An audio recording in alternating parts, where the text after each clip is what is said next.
반갑습니다. 오늘 부활절 아침 여러분과 여러분 가정과 일터 위에 주님의 은혜와 평강이 넘치시기를 간절히 소망합니다. 말씀은 오늘 예수님이 별세하신 지 3일째 되는 날 안식 후 첫날 이른 아침에 막달라 마리아가 예수님의 무덤을 찾아갑니다. 예수님의 무덤을 향해서 제일 먼저 갔던 사람은 막달라 마리아였습니다. 그녀는 예수님을 만난 후에 세 사람이 된 여인입니다. 마리아는 예수님에 대한 감사와 감격의 마음이 매우 컸던 사람이죠. 그래서인지 마리아는 안식 후 첫날 일찍부터 아직 어두울 때 무덤을 향해서 달려갑니다. 주님으로부터 은혜를 입은 자들은 이런 감격을 가지고 살아가는 줄 믿습니다. 그리고 그 감격, 그 은혜에 감사하여 주님을 향해서 달려가게 되는 거죠. 주님을 위해서 열정을 불태우기도 합니다. 우리도 이런 감격이 있었습니다. 그리고 그 은혜와 감격에 감사해서 힘든 줄도 모르고 주님 앞에 열정적으로 헌신했던 시간들이 있었습니다. 이렇게 열정을 다해서 주님을 기쁘시게 했던 그 모습이 마리아에게도 나타나고 있습니다. 그런데 마리아가 무덤에 도착했을 때 아주 놀라운 사실을 발견했습니다. 무덤을 막았던 돌은 이미 무덤에서 옮겨져 있고 예수님은 거기에 계시지 않았던 것입니다. 이스라엘의 무덤의 문은 혼자 열 수 있는 그런 가벼운 문이 아닙니다. 장정 10명이 달라붙어도 굴리기가 아주 힘든 그런 도래로 되어 있습니다. 문 입구는 약간 낮아서 한 번 돌을 굴려서 막으면 쉽게 열 수가 없다고 합니다. 게다가 예수님의 무덤은 권력자들에 의해서 단단하게 임봉되어 있었고 총독이 내준 경비원들에 의해서 지켜지고 있었습니다. 그런데 마리아가 도착했을 때 이미 돌문이 열려 있었으니 마리아가 얼마나 놀랐겠습니까? 예수님의 부활을 증거하는 사건이 드러난 것입니다. 마리아는 놀란 가슴을 안고 돌아와서 베드로와 예수님이 사랑하셨던 다른 제자에게 이 사실을 말합니다. 여기서 예수님이 사랑하시던 다른 제자는 사도 요한을 가리킵니다. 마리아의 말을 들은 베드로와 요한은 무덤을 향해 달려갑니다. 그리고 베드로는 마리아가 들려준 대로 무덤에 예수님은 계시지 않고 예수님을 쌌던 세마포만 남아있는 것을 확인하게 됩니다. 여기에서 대개 우리는 부활을 확실하게 믿는가에 대한 생각을 해보게 됩니다. 성경을 보고 있는 독자들, 즉 우리들은 무덤이 비어있다고 성경이 말해주고 있기 때문에 예수님께서 부활하신 것을 의심할 여지 없이 우리는 확실하게 믿는 거죠. 그런데 오늘의 말씀은 예수님의 부활이 확실하다는 것을 증거하기 위한 내용이 아닙니다. 비어있는 무덤 또한 부활의 확실성을 말하기 위한 도구로 등장한 것이 아닙니다. 왜냐하면 부활을 확실하게 받아들이는 것은 그냥 믿음으로 받아들여지는 것이기 때문입니다. 그것은 말씀이 증거하고 있습니다. 그리고 그 말씀은 하나님의 아들 예수 그리스도께서 말씀하신 것이기 때문에 우리는 받아들이는 것이고 그 사실을 믿는 것입니다. 어떤 물증이나 표식을 통해서만 믿는 것이 아니라는 겁니다. 기독교는 물증이나 검증, 증거를 확인하는 것으로 믿는 것이 아닙니다. 하나님께서 천지를 창조하신 사건, 노아의 홍수, 그리고 자연을 초월한 수많은 기적들까지 어떤 물증으로 인해서 확신을 가지고 믿게 되는 것이 아니라 하나님께서 우리에게 은혜의 선물, 즉 말씀을 주시면 그 말씀으로 인해서 성령의 은혜를 입어 믿어지게 되는 거죠. 그래서 빈 무덤, 즉 비어있는 무덤으로 부활을 믿는 것은 아니라는 겁니다. 그러면 본문에서 우리가 생각해야 할 것은 무엇일까요? 9절을 잠시 보겠습니다. 9절을 보시면 괄호 안에 말씀이 있습니다. 저희는 성경에 그가 죽은 자 가운데서 다시 살아나야 하리라 하신 말씀을 아직 알지 못하더라 라고 말씀하고 있습니다. 무덤을 찾아온 베드로와 다른 제자 요한이 무덤이 비어있는 것을 확인하고 무엇을 생각했을까요? 이들은 비어있는 무덤에서 십자가에 죽으시고 다시 살 것이라고 말씀하신 예수님의 말씀이 떠올랐을 것입니다. 그래서 8절에서 보시면은 그때야 무덤에 왔던 그 다른 제자가 들어가 보고 믿더라 라고 말하고 있는 겁니다. 그런데 여러분 8절에 믿더라 라는 단어를 통해서 제자들이 도대체 무엇을 믿었다고 생각하십니까? 무엇을 믿었을까요? 예수님의 부활을 믿었을까요? 아니면 예수님이 안 계실 것을 예언한 것을 믿었을까요?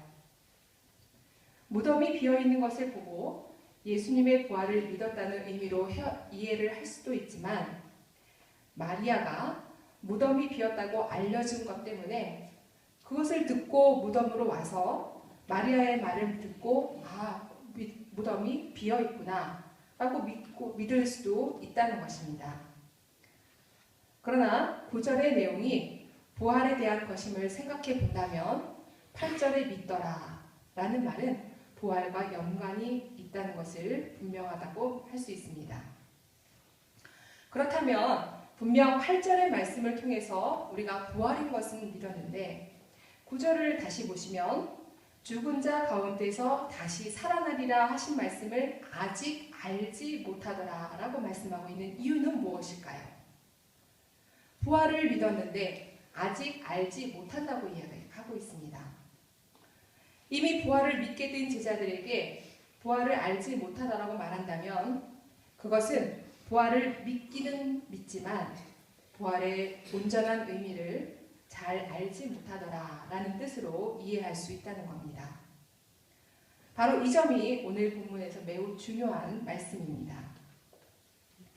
8절, 9절이 말하고 있는 것은 부활을 믿으면서도 아직 부활을 알지 못하는 그런 상태에 있는 것을 말하고 있습니다.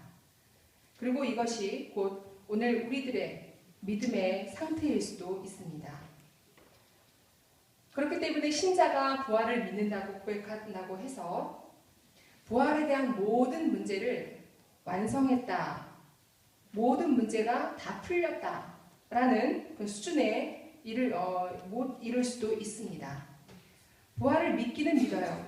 믿기는 믿지만 부활의 의미를 잘 알지 못하는 그런 수준에 머물러 있는 우리의 모습이 있을 수도 있다는 겁니다. 대개 신자들은 예수님이 부활하셨으니 우리도 예수님을 따라 부활한다는 사실을 믿습니다. 그리고 그 믿음에 대해서 부활의 신앙의 전부라고 생각을 합니다. 그러나 본문은 그것이 전부가 아니라고 말하는 겁니다. 그러면 과연 제자들이 믿었다는 것은 무엇을 말하는 것이고 성경이 알지 못한다고 말하는 것은 무엇을 두고 한 말씀인지 생각해 봅니다. 9절을 보시면 성경 어딘가에 그가 죽은 자 가운데서 다시 살아나야 하리라 라는 말씀이 기록되어 있는 것으로 말씀하고 있지만 사실 그 9절 안의 내용은 성경 어디에도 찾아볼 수 없는 내용입니다. 오로지 이 부분만에 기록되어 있는 겁니다. 사실 9절의 내용은 시편 16편 10절에 이는 내 영혼을 음부에 버리지 아니하시며 주의 기록한 자로 썩지 않게 하실 것임이니라 라는 구절을 보시면 그 구절의 의미를 그곳에서 담고 있다는 것을 알 수 있습니다. 이 구절의 내용은 이미 죽은 자를 죽지 않게 한다는 뜻이 되기 때문입니다. 즉 다시 살린다 라는 의미를 시편 16편 10절의 말씀은 하고 있습니다. 16편은 다윗이 지은 시입니다. 그렇다면 다윗은 하나님을 믿는 믿음 안에서 자신이 다시 살 것을 믿었다는 그런 뜻을 가지고 있습니다. 그리고 이 구절을 유대인들이 그대로 받아들인다면 과연 어떻게 이해를 했을까요? 우리도 다윗처럼 하나님을 믿으면 부활한다 라고 여기지 않았겠습니까? 즉 다윗이 부활을 믿었으니 우리도 부활을 믿자. 그 모든 것들이 바로 전부인 겁니다. 다윗이 부활을 믿었으니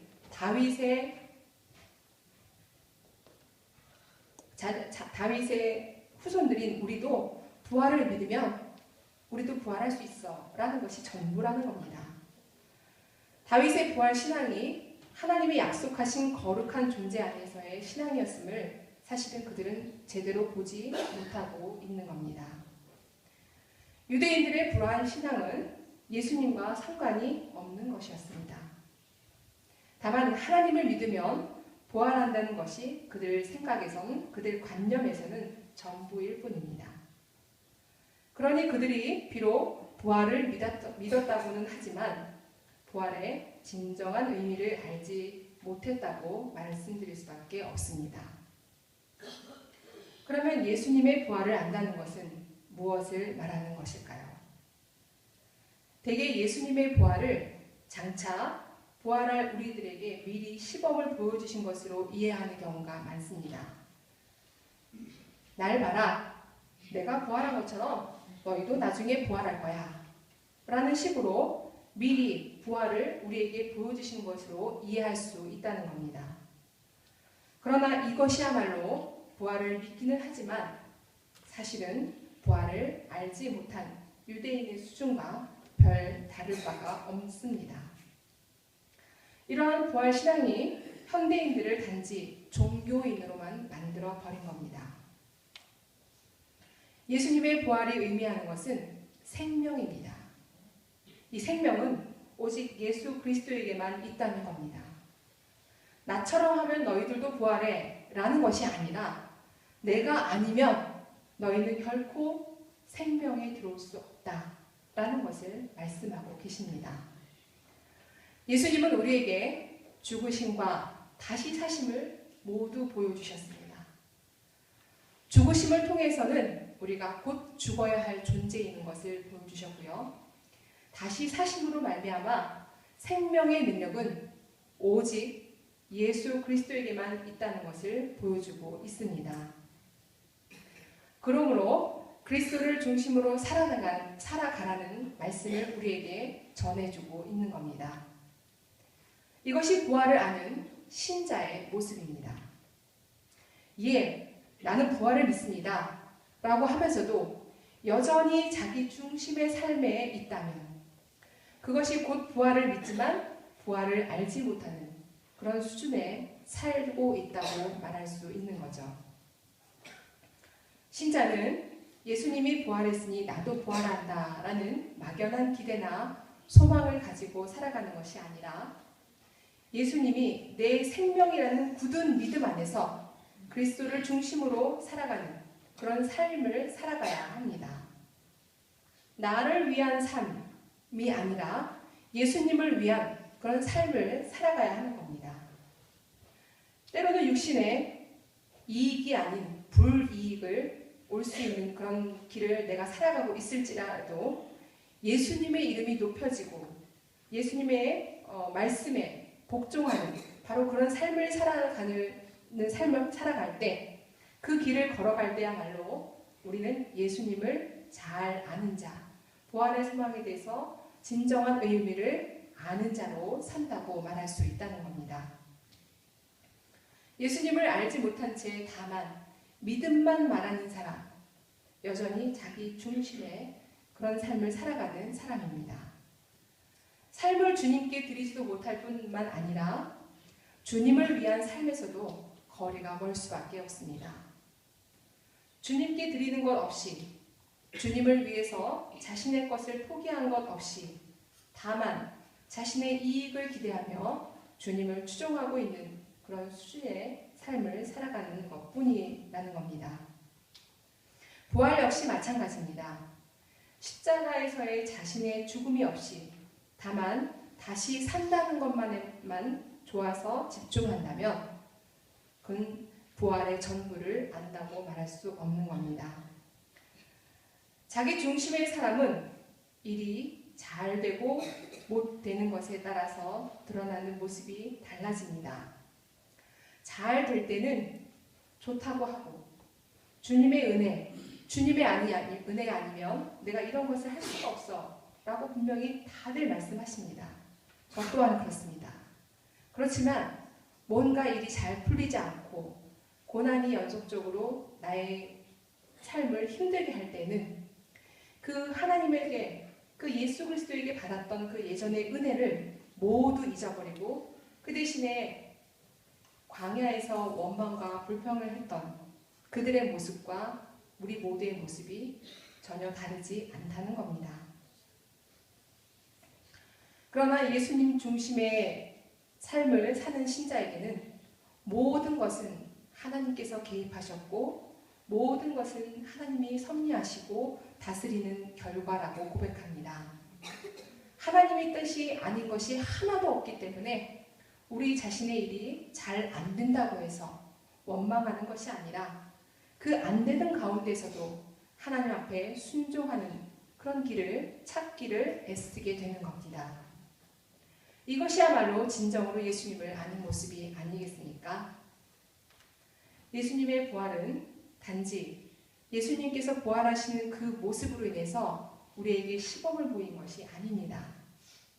내가 곧 길이요 진리요 생명이니 너희는 나에게 나아오라 라는 요한복음 11장 25절의 말씀처럼 부활을 아는 자는 나는 부활한다 라는 것이 전부가 아니라 나의 생명은 오직 예수 그리스도뿐이다 라는 것을 고백하게 되는 겁니다. 부활을 아는 것, 믿는 것, 이것은 약간의 차이가 있다고 말할 수 있습니다. 그러면 우리는 과연 어느 수준에 머물러 있습니까? 그냥 믿고 있습니까? 아니면 예수를 믿으면 예수님처럼 부활한다고 하니까 그냥 그렇게 믿으며 살아가는 것은 아닌지요? 이러한 신앙에는 힘이 없습니다.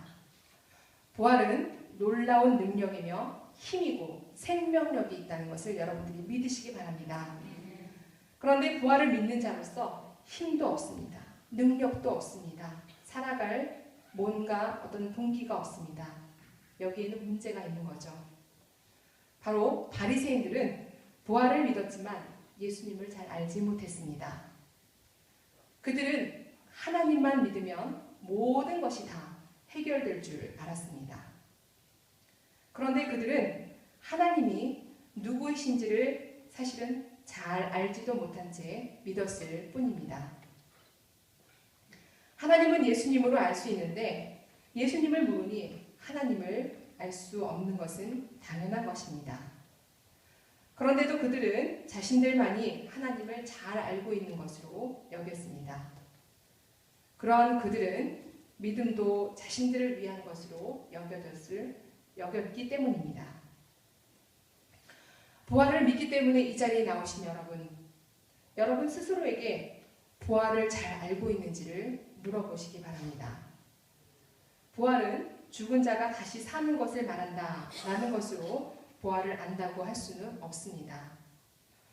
부활이 진정으로 의미하는 것이 무엇인가를 알아야 합니다. 그럴 때 부활 신앙은 여러분에게 큰 힘과 큰 능력으로 자리하게 될 줄 믿습니다. 죽음이 두렵지가 않은 것은 이런 부활의 놀라운 생명력과 힘이 있기 때문임을 믿으시고 부활하신 예수님이 사망 권세를 다 이기시고 승리하신 것처럼 여러분들도 부활의 진정한 의미를 깨달아서 부활의 참 기쁨을 누리시고 승리하는 삶을 살아가시를 간절히 소망합니다. 아멘. 기도하시겠습니다. 사랑과 은혜가 풍성하신 아버지 하나님, 연약한 우리들에게 부활의 큰 은혜를 허락하여 주시고 기쁨과 소망을 허락하여 주시면 감사드립니다.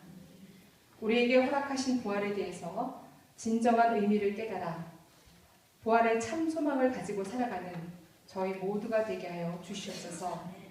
더욱더 믿음이 성장하고 더욱더 하나님을 알아가는 그 기쁨, 예수 그리스도의 참 소망을 알아가는 그런 기쁨을 가지고 살아갈 수 있도록 인도하여 주시옵소서.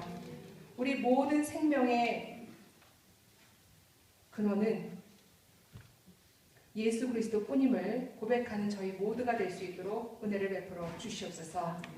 감사를 드리옵고 우리를 위해서 사망 권세 이기시고 부활하신 예수 그리스도의 이름으로 기도합니다.